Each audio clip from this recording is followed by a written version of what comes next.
Now, we all know the importance of testing out your gear before you go out on a trip, and that's what my brother and I are doing today, is testing out our packs for an upcoming multi-day backpacking trip, but also training for some upcoming hunts this fall, which we're gonna be totally rookies at, but we'll take you along for the ride. And that's a perfect segue, not the ones you ride, into the topic and blades we're gonna be looking at today.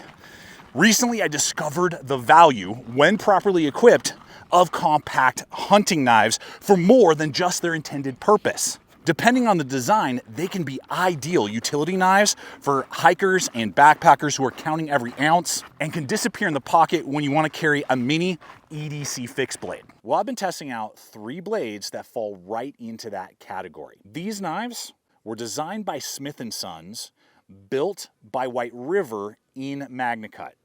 And today we're going to take a look at the Smith & Sons White River Apex, Axiom, and finally, the Brave. And what I discovered in my testing is that one is absolutely wild, one leaves something to be desired, and there's one that is Goldilocks perfect. So I'm gonna unpack all 3 blades with you, along with some competitive options to really help you determine if a lightweight hunting knife might make sense in other applications. If you're new to the channel, welcome. I'm Aaron, this is Gideonstactical. Let's dive in. Need to top off that human gasoline. Oh, that's a good cup of Joe. And you guys know if I'm sipping on some Joe, it's gonna be a wild review, and that's why we're gonna start with the wildest of the bunch, the Apex. The Apex Predator of the, basically not only this set, but also most other blades. It's gonna stand out because yes, it takes cues from a skinning knife, but then it just like goes bonkers with the blade shape specifically, because we're looking at basically 3 inches. It's 2 7/8, let's just say 3 on a full flat grind. We're looking at 0.13 according to my caliper, full tin construction, so durable, and this will be the thickest blade of all that we're looking at today, because if you're considering these, especially for EDC or basic utility, you don't want a pocket knife. Pocket knives are lame, they're weak, they're flimsy, and you want durability. That's why you're maybe considering the blade. And what really, obviously, because it's a ton of belly, and I love that little like valley, you can guide that blade like a precision missile, lasered in on exactly where it's supposed to go. And so that allows you to just zippity-doo-dah right through not only flesh, but also man-made materials, pull cuts. This thing is a dream, but because of the sweeping blade, then you can just do whoosh, basic cuts and not even really have to saw through hemp rope, cardboard, zip ties, you name it. You're easily going to be able to do those type of things. And the best part, and I think it adds because of the crazy sweep, which is so ergonomic, especially in a hammer grip, whoosh, for stabbing, dude. Most skinning knives don't have any sort of point. This, having that clipped point, allows for a whole extra level of utility and defensive capability that I really dig. Even in a punch grip, you're gonna go like, Paduh! That is gonna give you some definite confidence in the grip. So I really, really connect with that sweep in that roll, just going right through whatever you may need. Now, obviously the tip is fine. Don't be prying with it. It is for precision and piercing, not for cranking like a screwdriver. Treat it like a screwdriver, mess around and find out. That's what's gonna happen with that tip, but it will absolutely pierce, and basic stabbing, even at hardwood, absolutely can handle that. Now, obviously MagnaCut steel on all 3 of these blades, as I said. We have Rockwell of 62 to 64. If you're not familiar with White River, they do some of the best HRC and treatments for their steels. They OEM for tons of other companies that you may not even be aware of. So, I mean, they got their stuff and really renowned in the industry. So, for the blade, I feel like basic utility, obviously hunting tasks and self-defense roles. None of these blades, and this is actually probably the least of them, is going to be excellent woodscraft knives. They're okay. They can, get a basic feather stick if you had to, make a spear point. But knives that are better for that would be something with, say, like a thicker stock, lower grind, like this Reef F3 with kind of a very natural, super fat, full handle. Great for woods crafting, and not as ideal for ultra slicing and potentially utility. That's where these type of blades might make more sense. And along with that, I just want, again, I have large size hands with 3 1/4 knuckle to knuckle span. That's how much real estate we got there. Zzz, on that wild handle. Now, we got to find out if that's the wild one, which of these two is Goldilocks Perfect and which one is just okay. But before we dive into that, we all know how important it is to stay hydrated on trail, especially in the summer months.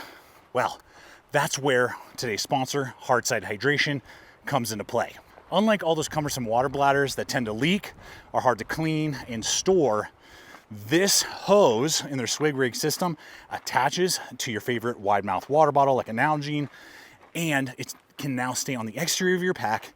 You can pull water straight up, and then it's easier to fill, easier to clean, easier to store. And if you prefer smaller mouth, say smart bottles and that type of water bottle, you can get their ultralight swig rig, which will fit on 28 millimeter mouthed water bottles. The best part, they've recently released their nano water filter. This fits on the original swig rig and will go into any wide mouth water bottle. And now we have inline water filtration. You can literally scoop up the dirty water from your water source and drink while you're on the trail, just making the accessibility and the speed in which you can filter water that much faster. So I'm gonna have a link popping up as well as in the description box below, along with my 10% off promo code that you can apply towards your purchase. I invite you guys to check it out, start exploring the different options to figure out which swig rig makes sense for you so that you can stay hydrated when you're on your adventures. Man, I got the Killswitch Engage version of Holy Diver stuck in my head right now for some reason. Holy Diver, you've been down too long in the midnight sea. Oh, what's becoming of me? Yes, I know. I almost was a world-renowned recording artist. Went triple platinum on the knife forums. Anyway, next up we got the Brave. And I'm going to be honest, guys, I don't know why. I thought this would be the Goldilocks. It's actually, it's okay. And I've previously reviewed, I actually reviewed the original Smith & Sons Brave in another lifetime here on Gideonstactical, and it was good. But I've reviewed so many other fixed blades now and seeing some of the other things. I'm like, yeah, it's okay. Cutting edge is 3.5, full flat grind, 1/8 of an inch thick, precision tip, definitely precision. So slicing is absolutely what this was designed to do. It absolutely gets done that, task is a boring word. I don't know. Whatever you need it to do, I guess. It's gonna do that part. Now, what's great with these full flat models, I pounded on them because they're thin, you can get waves pretty easily if you're not careful with certain blades. But I pounded on these, no waves, no deformation, no warping on the very precise edges, but I wouldn't, again, be just like, like hulking it on these blades. They're not designed for that. These are finesse. These are fixed blade scalpels, basically, is what these are designed to do. So again, going to do all sorts of utility, food prep, all those type of tasks very well. Okay on the, what's it called, Woodscraft front. And I have my fire steel. I didn't even check for 90s. Let's just see. Yeah, it's not really wanting to do it. There we go, a little bit. I wouldn't trust that for a 90. I mean, maybe it can kind of, sort of, and maybe if you grind it a little bit. And the handle is burlap micarta. All three of these are gonna have burlap micarta, and that's really where I started to kind of go like, when I hold these other two knives, is because, and I don't know, these models are burlap. I'm not sure what other options White River is releasing. I'm sure they usually do a couple different color combos, but I love burlap micarta, and all three have just a little bit of clothiness to them. Obviously contoured like crazy. All three are going to have slight crowning, but not causing any sort of hot spots or issues whatsoever. The main thing for me on this model was the angled backwards bird beak aspect. With my 3 1/4 large size hands, I'm right on there. And when I grip it, this is really like my natural grip, and so it's landing right in the middle of my pinky, kind of. And so every once in a while when I do a squeeze cut, I just felt it, and it just felt like there wasn't quite enough there for how big the blade is, 3.5 inches. You know, I'm like, man, I wish there was just like another 1/4 inch out, or if they had angled it in a different way. I mean, it's pretty contoured, rounded. They did a really good job with this like tighter necked scalloping. So when you cut like this, or what I was doing a lot, and you see in the video, I'm pinch cutting, which is what a lot of push cuts are, food prep is.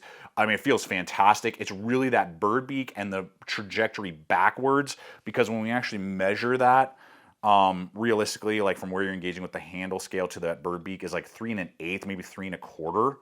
And that means that's exactly like the full width. And if you don't have any spacing on a hand of my size, it just feels like I wish there was a little bit more. So it's like, it's okay. And if you like big blades, long blades, and you have smaller, like let's say you have 3 inches knuckle to knuckle span, then it's gonna probably be the one that you would actually connect with most of all three. So the Brave comes in at the meh level for me. Leave a comment below, especially if you remember that old video, and if you own one of the original Braves. Now, before we get to the Goldilocks option, why the Axiom is Goldilocks, let's hit a few other just details really quick. Obviously, Kydex sheaths are awesome. Pancake design. They're going to come with a multi-directional belt clip that should be able to fit most 1 3/4 inch belts. Ambidextrous. They have put now finally notches with the torque screw down so that you can adjust and kind of dial in the tension on how much tension you may want or not want with the design. So that's really nice. 2 of them came with that, but this Apex did not. So I don't know if this was not supposed to have it, or if in the putting together process that someone forgot to put one on here. I'm going to reach out to White River. I'm sure if that is the case, they'll just send one over to me. They usually have a great warranty process, but that's just a little data point for you. It should, I believe, come with that screw. Finally, again, before we get to the Axiom, we'll hit pricing. White River did send all 3 models over to me. They did not sponsor, did not pay for this video in any way, shape, or form. I just have an affiliate link over to their website. You can check that out. I'll pop it up. It's in the description below. I'll have links to all these as well as the competitive options I'm going to hit as well. That you guys can go check out. And the Apex is going to be $225. So the most expensive. The Brave is $200, and we know that that's actually really competitive for MagnaCut, USA made, White River making them, and everything that we're seeing here. And then what's another reason the best value, the Axiom is $185 currently. So the Axiom, why is it such Goldilocks? On top of being the smallest footprint, excellent for pocket carry, but can still do a lot of other work, it's going to have a high saber grind. Now it's 0.1 on the stock thickness, so it's the thinnest and sliciest, but because of the grind, it kind of like compensates. I argue it's the best woodworking tool of all 3 because of that slightly different grind geometry.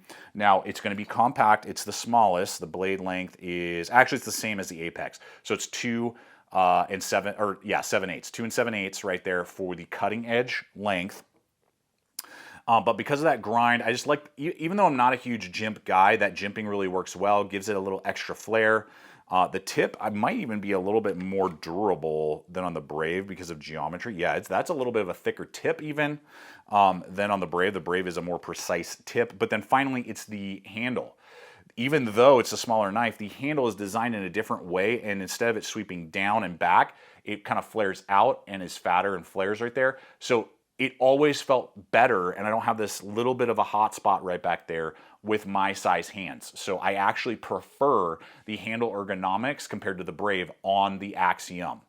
That is my preference right there, and it just felt great. Obviously, you can do draw cuts. They do that tapering right there around the neck again. So it just feels really good. An excellent compact EDC, actually. So there are the 3 blades. Let's just run in some competitive options here, more for food for thought and for sizing. I guess we'll do first the HOGUE and what is this one? The EXTRAK. Now that's what kind of got me started in this whole idea, and it's the biggest of all 3. You can get it in 3.5 inches as well, so closer to the Brave size, but I just wanted to run that in there a little bit for perspective. It's going to be super thin. You can get MagnaCut M4 right around $200, so definitely in that competitive realm. I probably like the Kydex on the White River better than what they're doing here with this kind of polymer. aspect. G10, more textured, ultra thin, great for utility, doesn't have any sort of full ergonomics, and doesn't have the like just aesthetic that White River and Smith & Sons together bring to the table. As another White River, you know, I've done the backpacker, I think it's the M1, before multiple times. It's a good blade, but because there's no scale and the very deep kind of caping guard right there, great for stabbing and piercing and control for hunting tasks, but for any other type of task, I way prefer this entire series from Smith & Sons and White River. These are just gonna have fuller necks, the scales go down and around, they're just better for that type of task. This is MagnaCut as well, G10, or you can get paracord wraps, similar Kydex sheaths, and they're I think 180 as well, so right around that kind of Axiom price point. But if you were to ask me between this model and these, any one of these I would take over the M1 backpacker because of basically that super deep neck and that really kind of abrupt transition in there is just a little meh to me. So guys, that is the Smith & Sons collaboration with White River series. Leave a comment below. Let me know which model stands out to you the most. And what do you think about these blades? And especially if you own one of the maybe original Smith & Sons models, which one do you have and what do you like about it? Appreciate you guys hanging with me today. I hope it's been fun, entertaining, and giving you the data that you need about this collaboration. Appreciate you guys. Check out the other videos, subscribe. And until next time, always remember to stay equipped, stay prepared, and I'll see you out there.